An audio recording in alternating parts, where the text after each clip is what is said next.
A little introduction to myself. My name is Nishant Aswani. I am a computer engineering undergraduate at New York University at Abu Dhabi. I was, in the summer of 2019, I was in the CMML working with Professor Gupta and Gary as well on some research. I'll go over what the research was. But through that, we were able to incorporate some of the ideas as part of the Hack3D 2019 preliminary and final challenges. So I'd like to go through and talk a little bit about what we were doing here. So I was working with my another colleague of mine, Michael Linares, and we were working on this system to verify the authenticity of models in the additive manufacturing chain, but especially in the software side of things. And so here's a research poster to describe what we were working on. The idea was we wanted to be able to detect whether certain 3D models had been tampered with along in the chain, from the design all the way up to the physical manufacturing of. And the idea was to be able to show this file back to the designer and decide whether somebody had removed something that would cause a critical failure or added an artifact of some sorts that would cause a critical failure. And the way we approached this was adding on from previous work.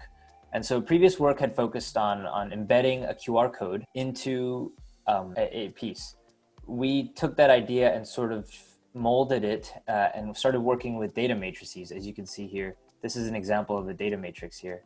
And what we had done was we took the data matrix because we found it to be a bit more dense, so you could store a bit more information in it with a smaller form factor. And the idea was to store this 2D code as a 3D code.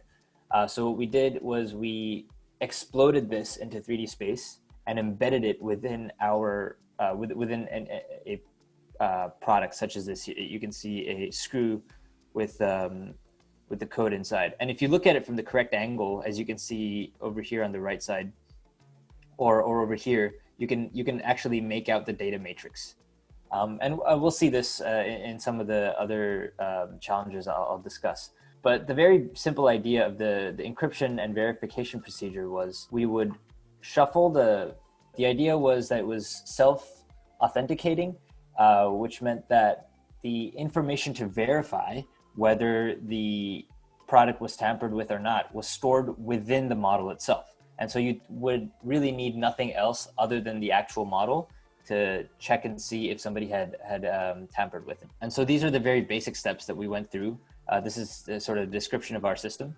But this was our work over the summer, and we extracted some of these ideas to design the Hack3D challenge. And to sort of explain our approach to the Hack3D challenge, Michael and I, we were focused on providing a challenge that wouldn't bog the participants down into tedious details. Rather, we wanted something that, a mechanical engineer, an electrical engineer, a computer engineer, anybody could really approach from various different angles and be able to come up with some sort of solution. There was no perfect solution to our challenges. It was so that we wanted to see the creativity of the participants. So with that in mind, I'll go ahead and start discussing the preliminary challenge. This is what the preliminary challenge website looked like, the qualifying round. We would usually have this, the wise duckling as a hint up at the top. But essentially, this was the problem statement. And we provided participants with a G code. And we wanted them to repair this G code or repair whatever they found in this file. So I've downloaded this file here. So this is when the G code was downloaded, this is the file you would essentially receive zipped. I've unzipped it. But this was the 3 chess pieces. And the idea was there was one quote unquote correct file. So what we had done was that we had taken one of these 3 chess pieces and converted it into G code. So this is the code that the 3D printer would be able to look at. And we had taken the top off of the piece. So if the top was taken off, you would only be able to see the bases. And as you can see here, the bases are essentially identical. So there was no direct way of being able to tell which piece we had chopped the top off of and provided to the participants. And so I'll share what the damaged G code looked like. So this is a cool tool we found online. It's called NC Viewer. I think it's valuable to find free and open source software. I'm not sure if this is open source, but yeah. So if you opened up the broken or damaged G code file, you would see this rather unsuspecting bottom half of one of the chess pieces. And so the challenge was to recreate the rest. And I think the fantastic thing with the challenges was people came up with creative ways to do this. But I want to focus on one of the things we had hidden inside. So if you zoomed in a little bit, you would notice that there's some odd artifacts inside the G code. And this was one of the possible solutions for challenge. But what I want to do now is go through one of the other solutions that I thought was quite creative and did not necessarily rely on the artifacts that are found. So this was a couple students from Arizona State University, and they were able to use some creative thinking and some of the information within the damaged G code file to be able to determine what the correct top half of the chess piece was. So as you can see here, they picked up on the fact that all of the bases were the same and that there are the three possible tops that they could replace or fix the G code with. And they were able to reproduce all three pieces because they were rather symmetrical. They were symmetrical pieces, so it was relatively simple to recreate from the image. And they finally realized that it was the G code of the queen model that had been chopped off from the top. And I think that was creative because they were at one point able to look at the damaged G code file and notice that some of the header information, so that's one of the themes we had, was with certain attacks you can recognize that there's certain hidden information that if you know where to look, you're able to extract information that not necessarily was provided to you to begin with. So they were able to extract a complete height of the original G code, which we had not removed from the damaged G code file. So this is what a damaged G code file looks like, right? We used Slicer as an open source slicer to generate this G code from the STL files. And so they were able to look at the information in the header file up here and determine the original height. And from that, they were able to recognize that it was most likely the queen piece. That was the solution. So another solution I wanted to go through was from the NYU Abu Dhabi team. And they were able to recognize that there was some hidden artifacts inside the chess piece. And they were working towards realizing that this was actually a QR code that was hidden. So had they successfully extracted it, and I'm not sure, but I think you can sort of, if you're familiar with what QR codes look like, which is essentially figure A here, you can sort of tell the outline over here that this is a QR code. And so had they successfully extracted this, removed some of the artifacts and successfully extracted it right here, as you can see, they got quite close. If they scanned this QR code, they would have actually arrived at this file here, and also a drive folder that would lead them to the other half of the QR code, which they would just have to paste into the original file, and then they would have the full queen G code ready. So that was sort of the couple approaches that we saw for this first challenge over here. So I'll move on to talking about the final challenge. And so here are some of the objectives of what we wanted to accomplish with this. We wanted to introduce the participants with the very basics of graphics programming and file forensics. We also wanted to touch upon reverse engineering, which was also touched upon in the previous challenge, as you saw. And we also wanted to include some of our research that I showed earlier with this poster here, and I'll point that out as we get to it.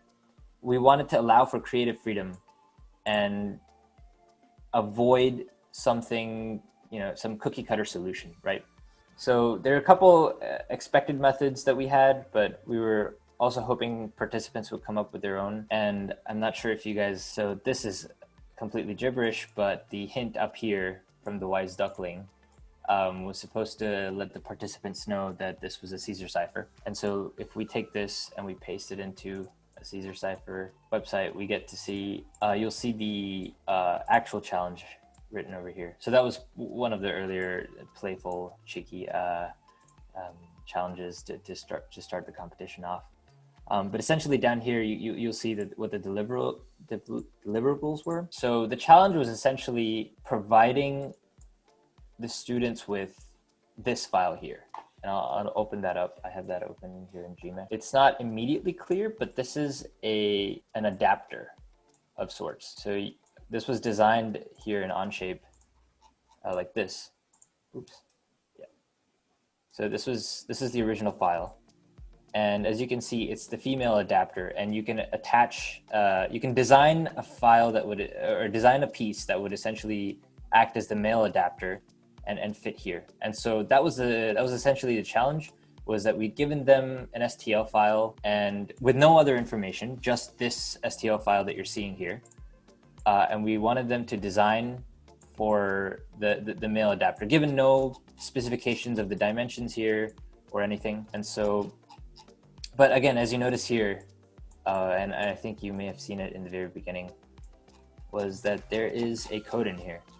And so you would come across this code if you experimented by looking at it through a couple different software. I know if you look at the immediate STL viewer online, so for example, if I go to STL viewer and I pull up this file, it's not immediately obvious that there's something inside. So that was also part of the idea, was to explore with a couple different pieces of software, and you come across this. It's a little tough to scan directly like this, and so also part of the idea was to have them extract these, just this code inside, have them extract this code inside and then be able to scan it. If you try to scan this now, it won't work very well, because it's just got too many artifacts and a missing, I guess, too much gap in between these spheres. But yeah, this is harkening back to the research Michael and I conducted over summer at the CMML with the 3D data matrix. As you can see, this is actually, that only works if you look at it from a certain angle. But otherwise, if you look at it from elsewhere, it just looks like random noise that's inside your 3D piece. So that was that. And so the idea was, we released scheduled hints throughout the competition to sort of nudge participants towards going in a certain direction, in one of the expected methods direction. But the idea was, the theme here was, so this STL format. And if you look at the hint, it says, if you wanted to hide something in your STL file, what is a potential place? If you think like if you're thinking in a maybe a malicious way, or maybe in a way where you just want to communicate with somebody with some hidden code, where would you hide this information? And so we provided a link to the STL format here. And so the idea was, this is all important information, right? This is your normal vector and XYZ points to draw out your triangle for the STL file. But up here, there's 80 bytes of ASCII information that has no data significance. You could put anything in here and it would not affect your overall file if you've generated your file correctly. First 80 bytes hold no significance. And so that was part of the hint, is that if you looked at the actual final challenge STL file, so I believe I've got that opened up here. So this right here, the first 5 lines, these first 5 lines, they mean nothing to the STL file. And so if you did a little bit of exploration and ran this through a ASCII viewer, so let's try that actually. Okay, I don't have the thing pulled up, but essentially, if you were to run this through the right software online, this is essentially ASCII code, right? With the incorrect spacing. So if you looked at these would convert to letters, and you would get a hidden message in here. And then if you also scan the data matrix that I showed here in Gmesh, if you also scan this, these two pieces of information would actually lead you to a server we had set up that had this file that you see here, which specified the dimensions of the female header. And so based off of that, you would actually be able to design a male header for the challenge. And so here I'm pulling up images of what people finally ended up designing. Let's see this. So these were some of the final designs that people were able to make. If you look at the Team Bagel in the back there, they were able to design a male pin that fit quite snugly with the female pin there. And same here with Snack AD, Team Snack AD.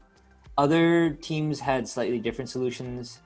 For example, this team here sort of blocked around the entire female pin, which was, I mean, it was a solution. It was just not up to specifications that how we had described we would like the male header to sort of function. But yeah, so two or three of the teams were able to, solve the challenge through. Well, Snack AD, I believe, was able to solve it through the data matrix as I just described, and the Team Bagel was actually able to brute force it and then reverse engineer and redesign the male pin that way. So yeah, that was an overview of the two challenges. When we think about additive manufacturing security, it might not always be a hidden code or something hidden from plain sight, but there are security methods where we can utilize barcodes or watermarks where, if you think about a watermark in a PDF, it's something visible, but it also adds a security layer because you can't easily reproduce it. Or EDU watermarks, or maybe barcodes on packages where it can authenticate the part or the product, but it doesn't necessarily remain hidden from the user interface. I just want to actually share this very interesting graphic that I think really represents. Yeah, so I think this is actually a fantastic graphic, and this is to the point you were making, Jerry. This is an overview of the additive manufacturing chain, and if you think about it, there's so many potential places somebody could sort of make an attack, design an attack, malicious, or there's so many ways so many areas you could actually add security to if you're on the other side where you're actually making preventative measures for these potential malicious acts, right? And I think this is the beauty of Hack3D is that every year, the challenges I described, they're not necessarily going to carry over. The ideas aren't necessarily going to carry over precisely. The details of them are not going to carry over year to year because there's just so much potential and so many areas and so many ideas, even within a certain area that could be explored. So with our research that I was referring to earlier over the summer, we were looking at sort of in the computer-aided design area, sort of looking for tampering in this software area rather than the more manufacturing area. But yeah, again, that's again the beauty of Hack3D is that we're exploring all of these potential areas of discovery, really. Yeah, thank you, Nishant, for sharing that. I think that hopefully it clarifies a lot of the approaches that can be taken. Thank you so much for joining this webinar. Thank you, Nishant.